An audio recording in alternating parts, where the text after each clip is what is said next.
Have you ever started a conversation in English? And then, after just 2 or 3 sentences, your mind suddenly went blank? If that has happened to you, take a breath.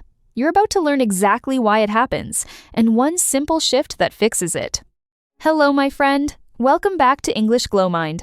I'm so happy you're here today. Before we begin, let your shoulders relax. Put down your worries for a few minutes. This is your time to enjoy English, not to stress about it. Whether you're listening on your morning walk, during a quiet evening, or on a short break from work, thank you for spending these moments with me.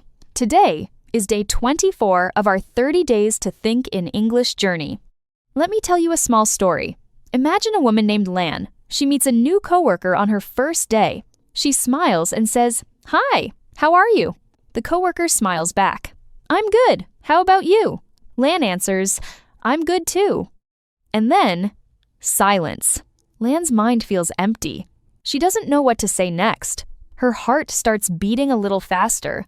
Maybe this has happened to you too, with a classmate, a coworker, someone online, or a tourist you met while traveling. The conversation started well, but after a minute, it quietly died because neither person knew what to say next. If that's you, I want you to know something important. It doesn't mean your English is bad. Many native speakers feel exactly the same way. Keeping a conversation going isn't only about vocabulary. It's a skill. And like every skill, it becomes easier with practice. Today, I want to give you one simple idea that can change the way you think about every conversation you have from now on. Instead of asking yourself, "What should I say next?" try asking, "What can I learn about this person?" Notice the difference. When your attention stays on yourself, you get nervous. Am I speaking correctly? Did I pronounce that right? What if I make a mistake? But when your attention moves to the other person, something shifts. You become curious. And curiosity is what makes conversations feel natural. Let's go back to Lan. Instead of freezing, she asks her coworker, "Where are you from?" "I'm from Canada," he answers. Many learners would stop right there. But Lan stays curious. "Oh, that's nice. Which city are you from?" Or, "What's your favorite thing about Canada?" Or even, "Have you always lived there?" Each answer gives her another small piece of his story. Little by little, the conversation becomes easier. Think of a conversation like playing catch with a ball. If you throw it once and stop moving, the game ends. But if both people keep gently throwing it back and forth, the game continues. Questions and answers work the same way. One question leads to an answer. That answer gives you another question. Before you know it, you've been talking for 15 minutes. Here's the good news. You don't need clever questions. Simple ones are often the best. Imagine someone tells you, "I love cooking." You could simply reply, "Really? What do you like to cook?" Maybe they say, "I enjoy making Italian food."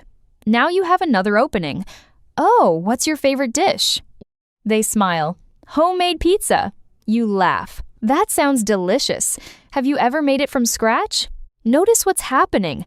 You're not jumping to a new topic every minute. You're staying with one topic and going a little deeper, like reading another chapter of the same book instead of picking up a different book every few minutes.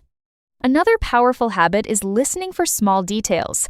People often give you conversation ideas without realizing it.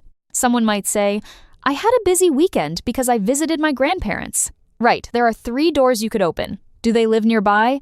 What did you do together? Do you visit them often? You don't need to prepare questions in advance. You just listen, then pick one small detail that interests you.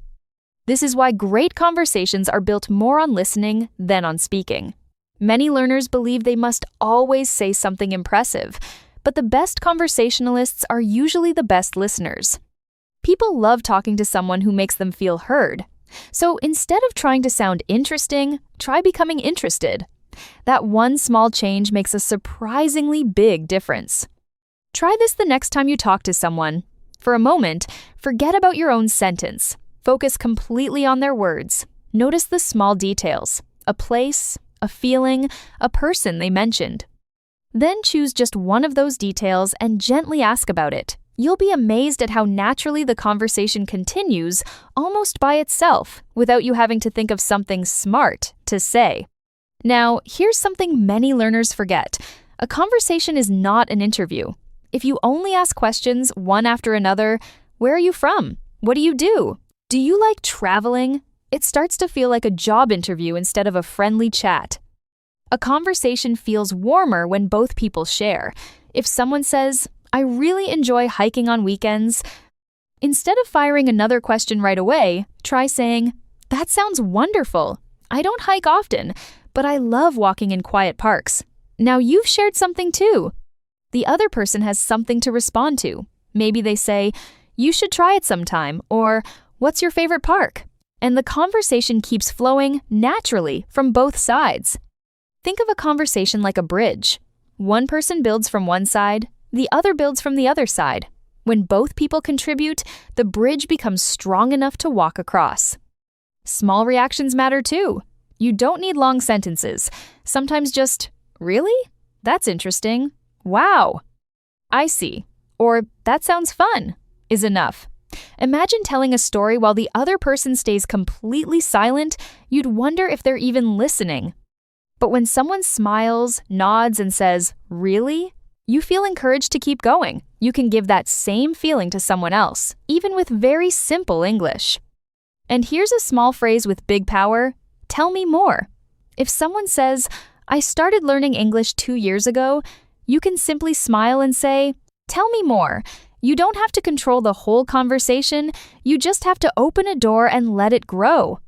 Of course, not every conversation will be long.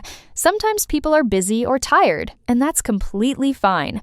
A short conversation is not a failed conversation. Even a few kind words can brighten someone's day.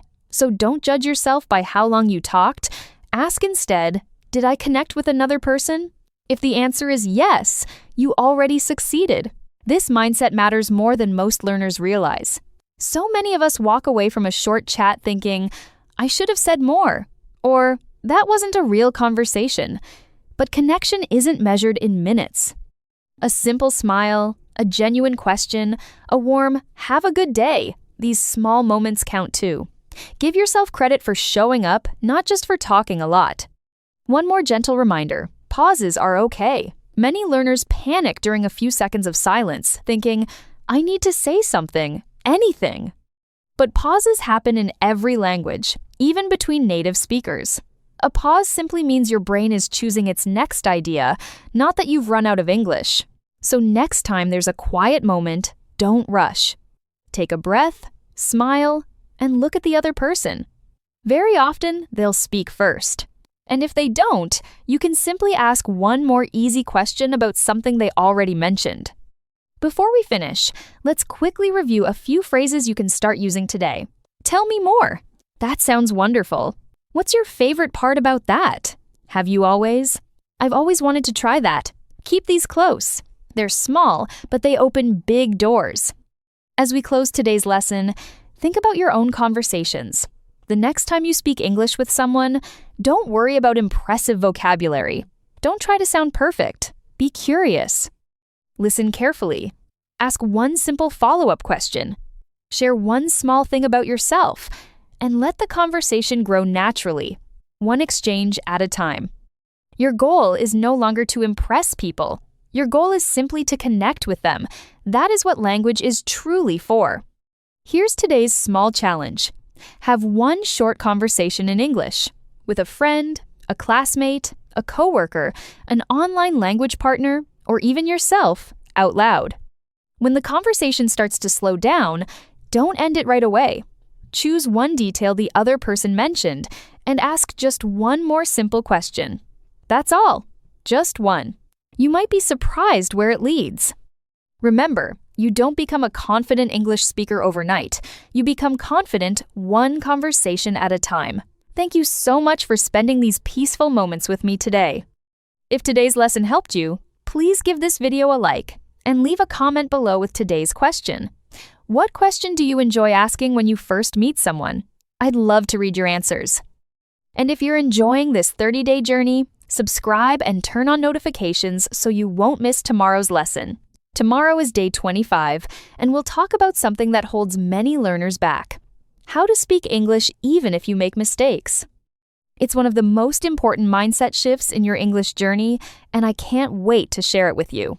Until then, take care of yourself, keep practicing a little every day, and remember, every conversation is progress. Every small step matters, and little by little, you're becoming the confident English speaker you've always wanted to be. See you tomorrow, my friend.